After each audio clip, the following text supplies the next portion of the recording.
Alhamdulillah, wassalatu wassalam ala Sayyidina Rasulillah Sayyidina Muhammad ibn Abdillah wa ala alihi wa sahbihi wa man walah, amma ba'd.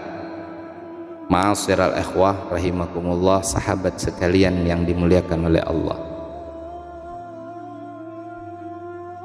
Terdapat dalam sebuah hadis yang diriwayatkan oleh Al-Imam Al-Hakim dengan sanad yang sahih bahwasanya Nabi kita Muhammad sallallahu alaihi wasallam sedang berkumpul dengan para sahabatnya sekalian. Di tengah perbincangan dengan para sahabat, tiba-tiba Rasulullah sallallahu alaihi wasallam, Nabi kita yang mulia, beliau menangis, beliau bersedih, yang kemudian beliau tertawa ringan sampai terlihat gigi depannya. Beliau tersenyum sampai terlihat gigi-giginya. Sahabat Sayyidina Umar radhiyallahu anhu wa ardah yang berada di situ bertanya, "Ya Rasulullah, apa yang membuatmu tertawa ya Rasulullah?"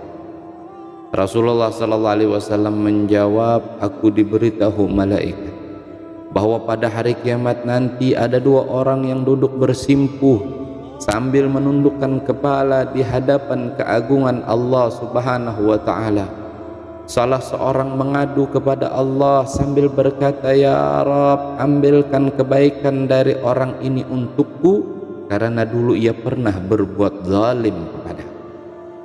Lalu Allah Subhanahu wa taala berfirman, 'Bagaimana mungkin aku mengambil kebaikan dari saudaramu ini karena tidak ada kebaikan dalam dirinya sedikit pun.'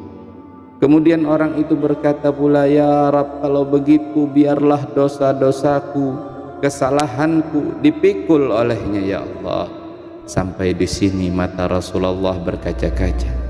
Rasulullah tidak mampu menahan tetesan air matanya. Beliau lalu menangis. Hadirin, sahabat sekalian, perhatikanlah begitu mulianya hati Rasulullah. Beliau bersedih atas umatnya. Beliau bersedih atas apa yang menimpa para umatnya.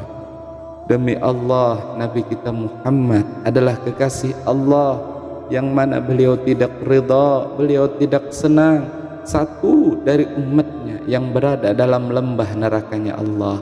Beliau tidak ridha satu di antara kita terjerumus dalam jurang nerakanya Allah. Pantaslah beliau menangis melihat cerita ini, mendengar cerita ini. Lalu beliau berkata, Rasulullah berkata, hari itu adalah hari yang begitu mencekam, yaitu di padang mahsyar, yang mana Allah dekatkan matahari begitu dekat, begitu mencekam, begitu menakutkan. Setiap manusia ingin agar ada orang lain yang memikul dosa-dosanya, agar ada orang lain yang menanggung kesalahannya. Rasulullah, Nabi kita Muhammad melanjutkan kisahnya. Lalu Allah berfirman kepada orang yang mengadu tadi, "Sekarang angkat kepalamu," kata Allah. Orang itu mengangkat kepalanya. Lalu ia berkata, "Ya Rabb, aku melihat di depanku ada istana-istana yang terbuat dari emas, dengan puri dan singgasana yang terbuat dari emas dan perak, bertahtakan intan berlian. Istana-istana itu untuk Nabi yang mana ya Rabb? Untuk orang sadiq yang mana ya Rabb? Untuk para syuhada yang mana ya Rabb?" Allah berfirman, istana itu diberikan kepada orang yang mampu membayar harga. Orang itu kembali berkata, "Siapakah yang mampu membayar harganya ya Rabb?" Allah berfirman, "Engkau pun mampu membayar harganya." Orang itu terheran-heran sambil berkata, "Dengan cara apa aku membayarnya ya Rabb?" Allah berfirman, "Caranya engkau maafkan saudaramu yang sedang duduk bersimpuh di sebelahmu, yang kau adukan kezalimannya kepadamu." Orang itu berkata, "Ya Rabb, kini aku memaafkan."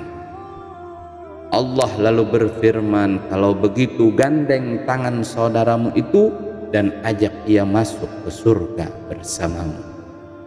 Setelah menceritakan itu, Rasulullah SAW berkata, "Bertakwalah kalian kepada Allah dan hendaklah kalian saling berdamai dan memaafkan. Sesungguhnya Allah mendamaikan persoalan yang terjadi di antara kaum muslimin. Ma'asyiral ikhwah rahimakumullah, sahabat, saudara sekalian, amalan hati yang nilainya tinggi di hadapan Allah adalah kita mampu meminta maaf, kita mampu memberi maaf, dan kita saling memaafkan. Maka mudah-mudahan di waktu yang mulia, di saat yang mulia, kita mampu menyambung silaturahmi kita yang terputus. Kita mampu mempererat tali persaudaraan kita. Kesalahan-kesalahan termaafkan, kekeliruan saling kita maafkan, kesalahan saling kita maafkan. Maka mudah-mudahan marilah kita menjadi orang yang pemaaf. Marilah kita adalah orang menjadi orang yang mampu meminta maaf. Jangan biarkan kita terputus silaturahim karena permasalahan dunia, karena perselisihan di dunia, karena permasalahan perut, karena permasalahan harta, karena permasalahan harga diri. Bukan agama, bukan Allah, bukan Rasulullah. Maka marilah kita saling memaafkan akan itu semua. Bukankah baginda Rasul telah mengingatkan kepada kita, la yadkhulul jannah qati'ur rahim, tidak akan masuk surga orang yang memutus silaturahim. Mari kita sambung silaturahim kita bertepatan pada saat yang tepat, pada waktu yang begitu indah ini. Mari kita datangi orang-orang yang tersebut, orang-orang yang melakukan kesalahan kepada kita, yang kita melakukan kesalahan kepada mereka. Kita saling memaafkan, kita saling memohon maaf, kita saling memberi maaf. Man ahabba ayyabsuta lahu fi rizqihi wa yansa'alahu fi ajalih falyattaqillah wal yasir rahimah. Barang siapa yang suka diluaskan rizkinya dan ditangguhkan ajalnya, hendaklah ia bertakwa kepada Allah dan menyambung silaturahim. Amin Allahumma amin ya rabbal